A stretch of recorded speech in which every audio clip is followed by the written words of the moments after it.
तो last episode के and पे हमने देखा था कि हमारा जोएल वो कहता है कि सभी एक्स्ट्रास को मैं संभालूंगा, तुम जाओ जाकर स्ट्रॉन्ग होल्ड के लीडर से फाइट करो। तो इसी के साथ ही हमारा जोएल वो जो होता है वो आगे बढ़ता है। दूसरी तरफ से एल्डर होते हैं, तो एल्डर जो होते हैं वहीं पर पहले उसके पंच को अवॉइड करते हैं और फिर साथ ही अपनी विंड पाइप के साथ उसकी बॉडी के अंदर उसे दंसाने की कोशिश करते हैं। जब वो विंड पाइप उसकी बॉडी के साथ टकराते हैं तो एल्डर को समझ आ जाती है कि इसकी बॉडी के ऊपर एक प्रोटेक्शन शील्ड है। वो जल्दी से पीछे की तरफ हट जाते हैं और कहते हैं कि ऐसा कैसे हो सकता है, इस लड़के ने जहाँ पर मेरी 60 साल की इनर फोर्स की स्पेशल अटैक को जहाँ पर इतनी आसानी से कैसे ब्लॉक कर लिया। यानी कि मैंने अपनी विंड पाइप को अपनी एनर्जी शील्ड के साथ कवर किया हुआ था और विंड पाइप को उसकी बॉडी के धंस जाना चाहिए था, लेकिन इस लड़के की बॉडी के इर्द गिर्द तो एक प्रोटेक्शन शील्ड है, वो भी की वजह से बना हुआ है। तो एल्डर भी वहां पर अपनी की पावर को रिलीज करते हैं। तो मां जोएल वो कहता है कि देखो तो जरा यहाँ पर इस बुड्ढे खूसट को देखकर लगता है जैसे कि ये भी एक लो लेवल का डिमोनिक पाथ के मास्टर के लेवल के बराबर है। इसका मतलब है कि मुझे इस बुड्ढे खूसट को सीरियसली लेना पड़ेगा। जबकि एल्डर सोच रहे होते हैं कि हायर ये बंदा यहाँ पर मेरी पावर्स को महसूस करने के बाद बिल्कुल भी घबरा नहीं रहा, इसका मतलब है कि मुझसे पहले भी यहाँ पर इस तरह के पावरफुल मास्टर से फाइट कर चुका है। तो जोएल उसे कहता है बुड्ढे खूसट क्या तुम आ रहे हो या नहीं। तो एल्डर कहता है कि बच्चे मैं आ रहा हूँ और इसी के साथ ही एल्डर बड़ी तेजी के साथ अपना विंड पाइप लेकर आगे बढ़ते हैं और इस बार वो काफी जगह के ऊपर अटैक करते हैं। अपने विंड पाइप के साथ बहुत सारी जगहों के ऊपर अटैक कर रहे होते हैं और कहता है कि ये क्या हो रहा है, मेरा विंड पाइप यहाँ पर उसकी शील्ड को बियर नहीं कर पा रहा। लेकिन साथ ही जब उसके गले के ऊपर अटैक करने लगता है तो उनका विंड पाइप ही टूट जाता है और इस बात से एल्डर भी काफी हैरान होते हैं। तो मां जोएल उसके मुंह पर एक पंच दे मारता है। जैसे ही वहां पर उसके मुंह पर पंच मारता है तो सिर्फ एक ही पंच के साथ एल्डर उड़ता हुआ पीछे जाकर दूसरे एल्डर के साथ टकराता है। दूसरा एल्डर उसे पकड़ता है और उसे सहारा देते हुए कहता है एल्डर एल्डर एल्डर ब्रदर क्या तुम ठीक हो। लेकिन एल्डर ब्रदर बेचारे का तो काम तमाम हो चुका है, एक ही पंच में एल्डर ब्रदर वहां पर मर चुका है। तो वो दूसरा एल्डर भी घबरा जाता है और कहता है ये हुआ क्या, आज ये कैसे हो सकता है, हम लोग ग्रीन फॉरेस्ट के टॉप क्लास के एल्डर्स हैं और ये लड़का एक काम सा लड़का जिसके बारे में हमने कभी सुना भी नहीं है, इस मॉन्स्टर्स लड़के ने सिर्फ एक ही पंच मारकर एल्डर को मार दिया है। तो हमारा जोएल वो चलाकर कहता है ये क्या हो गया,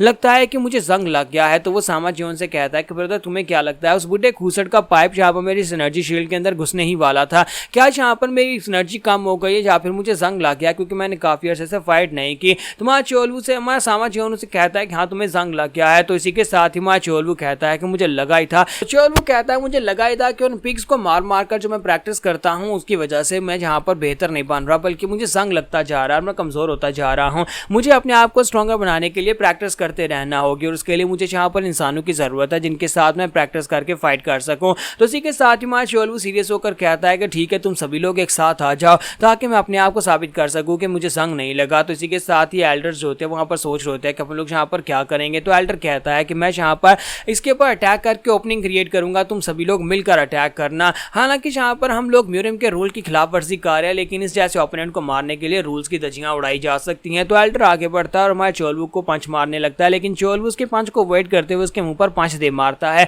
और बाकी के सोल्जर्स जो होते हैं वो कहते हैं कि यही मौका है, जल्दी से अटैक कर दो। और वो सभी लोग निकलकर हमारे जोएल के ऊपर अटैक कर देते हैं। सभी लोग एक साथ मिलकर जोएल के ऊपर अटैक करते हैं, लेकिन उसकी प्रोटेक्शन शील्ड इतनी पावरफुल होती है कि उनकी तलवारें टूट जाती है। तो जोएल उनसे कहता है देखो तो जरा जहाँ पर तुम लोग मक्खियों की तरह मेरे आसपास भिन-भिना रहे हो, तुम सभी लोग मरना चाहते हो और तुम्हें मरने की इतनी जल्दी है तो मैं तुम्हारी ख्वाहिश पूरी कर देता हूँ। तो इसी के साथ ही जोएल अपनी डिमोनिक एनर्जी को रिलीज करता है और आगे बढ़कर उनके ऊपर अटैक करना स्टार्ट करता है। जबकि उनका कैप्टन जो होता है वो काफी ज्यादा घबरा जाता है और कहता है यहाँ पर चल क्या रहा है, मुझे बिल्कुल भी समझ नहीं आ रही, आज ये लड़का इतना स्ट्रॉन्गर कैसे हो सकता है। तो इसी के साथ ही वो एल्डर फिर से उठकर खड़ा हो जाता है और उसे कहता है कि लड़के मैं तुम्हें इतनी आसानी से नहीं छोड़ूंगा। जबकि हमारा जोएल कहता है कि लगता है कि एक अटैक में तुम्हारा दिल नहीं भरा, इसी वजह से तुम फिर से उठकर आ गए हो। बुड्ढे आदमी तुम्हारी स्पिरिट तो वाकई में काफी ज्यादा हाई है। तो एल्डर उसे कहता है अपनी बकवास बंद करो और इसी के साथ ही वो उसके ऊपर अटैक करते हैं, लेकिन जोएल अटैक को अवॉइड कर लेता है। तो एल्डर फिर साथ ही अपनी पावर्स को रिलीज करते हुए अपनी इनेट पावर्स को यूज करता है और कहता है अगर मैं मरने वाला तो फिर तुम्हें भी अपने साथ लेकर मरूंगा।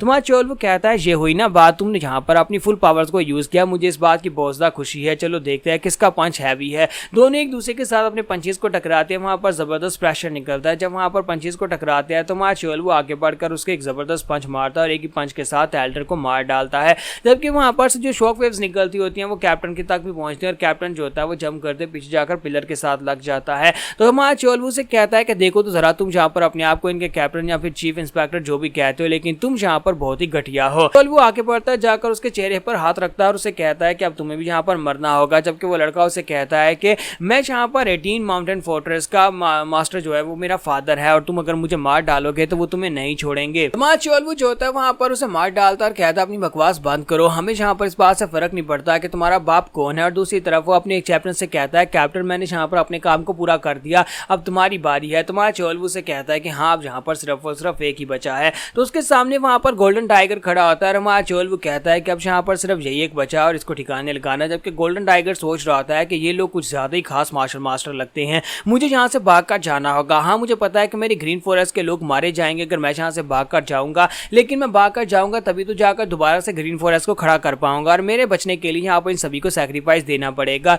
सामा जियोन उसे कहता है कुछ देर पहले जब हम लोग यहाँ पर आए थे तुमने पूछा था कि हम लोग कौन है। चलो मैं तुम्हें बता ही देता हूँ कि हम लोग कौन है। हम लोग वो हैं जिन लोगों ने तुम्हारे सेक्टर को लेवल किया था, यानी कि तुम्हारे स्ट्रॉन्ग होल्ड को पूरी तरह से डिस्ट्रॉय किया और तुम्हारे जितने भी लोग यहाँ पर मौजूद थे सभी को मार डाला था। ये बात सुनते ही टाइगर बहुत ज्यादा गुस्सा हो जाता है और कहता है कमीने कहीं कि तुम्हारी हिम्मत कैसे हुई यहाँ पर मेरे गोल्डन टाइगर फोर्ट्रेस को डिस्ट्रॉय करने की। अब मैं तुम्हें बिल्कुल भी नहीं छोड़ूंगा, मैं तुम्हें और तुम सभी लोगों को मार डालूंगा। और इसी के साथ ही एल्डर जो होता है उसके ऊपर अटैक करने के लिए आगे बढ़ता है। तो हमारा सामा जियोन उसे कहता है तो तुम्हें यहाँ पर इस बात में दुख हो रहा है कि तुम्हारे लोग मारे गए और तुम्हारी फोर्ट्रेस बर्बाद हो गई, हालांकि तुमने यहाँ पर हमारे साथ जो कुछ भी किया उसका तुम्हें बिल्कुल भी अफसोस नहीं हो रहा होगा। तुमने सारी जिंदगी बहुत ही घटिया काम किए, लोगों को किडनैप किया, इनोसेंट लोगों को किडनैप करके आगे बेचा। तो बैंड उसी के साथ ही टाइगर उसे कहता है मैं एक बैंडेट हूँ, माउंटेन बैंडेट्स का यही काम होता है, माउंटेन बैंडेट्स यही काम करते हैं, तुम्हें क्या लगता है कि मैं कोई भलाई के या फिर अच्छे काम करूंगा। तो हमारा सामा जियोन उसे कहता है तो फिर ठीक है तुम्हारे मरने का वक्त आ चुका है। और इसी के साथ ही हमारा सामा जियोन जो होता है वहीं पर उसके ऊपर अटैक करता है जिसकी वजह से टाइगर जो होता है वो ग्राउंड के ऊपर गिर जाता है। तो ये एपिसोड यहीं पर खत्म होगी और अफसोस के साथ मुझे सीरीज को यहीं पर क्लोज करना पड़ेगा क्योंकि इसके अगले चैप्टर्स के अंदर एरर आ रहा है और वो डाउनलोड नहीं हो पा रहे, जिसकी वजह से मुझे यहाँ पर काफी ज्यादा मुश्किल हो रही है सीरीज को पाइल अप करने में।